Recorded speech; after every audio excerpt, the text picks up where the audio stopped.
నత్తలు నరకం చూపిస్తున్నాయి. పంటలను నిలువెల్లా నాశనం చేస్తున్నాయి. నత్తలేంటి, పంటలను పాడు చేయటం ఏంటి అని అనుకోవటం సహజం. అయితే పార్వతీపురం మన్యం జిల్లాలో మాత్రం ఏ రోజు ఏ ఊరిపై నత్తలు దండయాత్ర చేస్తాయోనని జిల్లావాసులు హడలెత్తుతున్నారు. అవును, ఈ దృశ్యాలే సజీవ సత్యాలు. ఇలా 1-2 నత్తలు పండే పంటలపై కనిపిస్తాయి. గంటల వ్యవధిలో గుంపులు గుంపులుగా మారిపోతాయి. నీటి ప్రవాహాల దగ్గర ఏదో ఒక చోట ఏదో 1-2 నత్త గుళికలు కనిపించడం పరిపాటు. అయితే ఇప్పుడు పార్వతీపురం మన్యం జిల్లాలోని కొమరాడ మండలం నుండి ఈ నత్తల దండు పలు ప్రాంతాలకు విస్తరిస్తోంది. రైతులకు నత్త పేరు వింటే చాలు నిలువెల్లా వణుకు మొదలవుతోంది. పంటలో కలుపు మొక్కల కన్నా ప్రమాదకారిగా నత్తల దండు దండయాత్ర చేస్తోంది. కేవలం ఓ 30 గ్రాముల బరువు, 5 నుండి 8 ఇంచుల పొడవు కలిగిన నత్త ఏ పంటను పడితే ఆ పంటను పీల్చి పిప్పి చేసేస్తోంది. రైతు కంట కన్నీరు తెప్పిస్తోంది. మాది పార్వతీపురం మన్యం జిల్లా కొమరాడ మండలం. మేము 8 ఎకరాలు జామ తోట వేసాం. ఈ పురుగులు వచ్చినా ఏ వచ్చినా కానీ మందులు కొడుతుంటే ఇది ఎన్ని మందులు కొట్టినా ఇది అవుతలేదు. వ్యవసాయ అధికారులకు చెప్తుంటే ఉప్పు జలమని చెప్తున్నారు. ఉప్పు జల్లుతుంటే దీని మీద జల్లితే చనిపోతాయి కానీ కింద పంటలు పాడైపోతాయండి. దీనికి తగు చర్యలు తీసుకోవాల్సిందిగా ప్రభుత్వాన్ని కోరుతున్నాం. అగ్రికల్చర్ ఆఫీసర్లకి ఈ శాస్త్రవేత్తలని కోరుతున్నాం. సాయిబాబు అండి, కొమరాడ మండలం గంగరాయవలస గ్రామం, పార్వతీపురం మన్యం జిల్లా. ఈ నత్తలు అనేది ఎక్కడి నుంచి వచ్చినాయి? గత సంవత్సరం కొద్దిగా వచ్చినాయండి. ఈ సంవత్సరం బాగా విపరీతంగా వచ్చినాయి. జూన్ నెల వరకు నేను ఈ ఎకరంలో మిశ్రమంగా బొబ్బాయి, జామ, వక్క, చామంతి వేసామండి. మే నెల, జూన్ నెల దాకా చాలా బాగా వచ్చిన తోట అండి. మేము ఎకరానికి కొంచెం ఇంచుమించు 1,50,000 అన్ని మొక్కలను ఈ అన్ని వ్యవసాయాల నిమిత్తం 1,50,000 దాకా ఖర్చు పెట్టామండి. మా బొప్పాసి పంట చేతికి వస్తుందనేటప్పటికి జూన్ నెలలో ఒక మాదిరిగా కనపడింది. అప్పుడు చేతులతో ఏరించాం.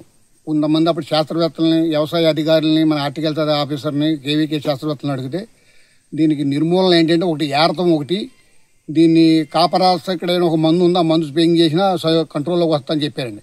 అలాగే ఒక రైతు ఏదో 100 మందు వాడామంటే కేజీ 1000 రూపాయలండి. ఆ మందు కూడా తెచ్చి వాడాము. ఇక్కడ ఏమవుతుందంటే నా పక్కన పామాయిల్ తోట ఉంది. వాళ్ళకి ఈ పంటల ఎటువంటిది ఉండదు. ఇలా చేస్తుండగా దీన్ని ఎప్పుడైతే ఈ స్పందన వచ్చిందో ప్రభుత్వం, కలెక్టర్ గారు, హార్టికల్చర్ ఆఫీసర్ గారు, కేవీకే శాస్త్రవేత్తలు సమన్వయంగా పనిచేస్తూ మాకు మన ఏరీస్ కంపెనీ వాళ్ళు కూడా దీని గురించి బాగా శ్రద్ధ తీసుకున్నారండి.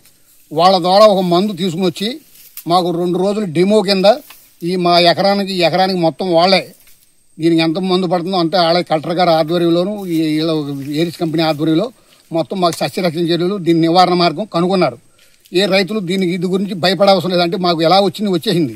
ఈ గానికి ఏదన్నా వచ్చినా ఈ ఏరీస్ కంపెనీ మందు ఉందండి, ఆ మందు స్ప్రే చేసుకుంటే ఈ నత్త నివారణ జరుగుద్దని మనం భావిస్తున్నాం. వ్యవసాయం అంటే సహజంగా దోమకాటు, తెగుళ్లు, పురుగులు, ఈ తరహా చీడపీడలు వ్యవసాయాన్ని చిందరవందర చేస్తుంటాయి.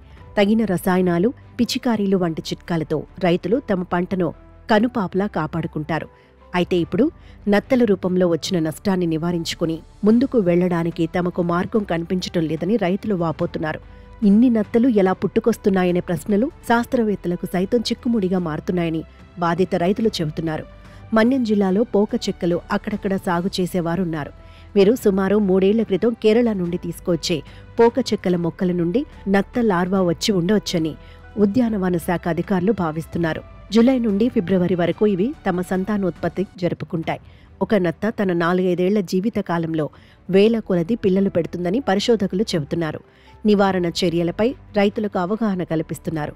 ఉద్యాన పంటల్లో మొదటిసారి గంగరేగవలస గ్రామంలో రైతు సాయిబాబు గారి తోటలో గమనించడం జరిగిందండి. ఇది గత వారం రోజులుగా దీని మీద ఉద్యాన శాఖ మరియు మన డాక్టర్ వైఎస్ఆర్ హార్టికల్చర్ యూనివర్సిటీ వాళ్ళు, అదేవిధంగా కేవీకే శాస్త్రవేత్తలు సమిష్టిగా కృషి చేసి ఎరిస్ కంపెనీ వాళ్ళ సహకారంతో మేము ఎరిస్ వాళ్ళది చిలాకాప్ అంటే కాపర్ 3 గ్రాములు, అదేవిధంగా ఫెర్రోమ్యాగ్ అందులో ఐరన్, కాపర్, మాగ్నీషియం కలిపింది 3 గ్రాములు పిచికారీ చేయడంతో వెంటనే స్ప్రే చేసిన వెంటనే నత్తలు కింద పడిపోవడం జరిగింది. వాటిలో 70% వరకు చనిపోవడం జరిగింది. ఇంకా మిగిలిన 30% ఏదన్నా 1-2 ఉన్నా సరే వాటిని ఉప్పు నీటిలో వేసుకున్నట్లయితే ప్రతి నత్త చనిపోవడం అయితే జరుగుతుంది.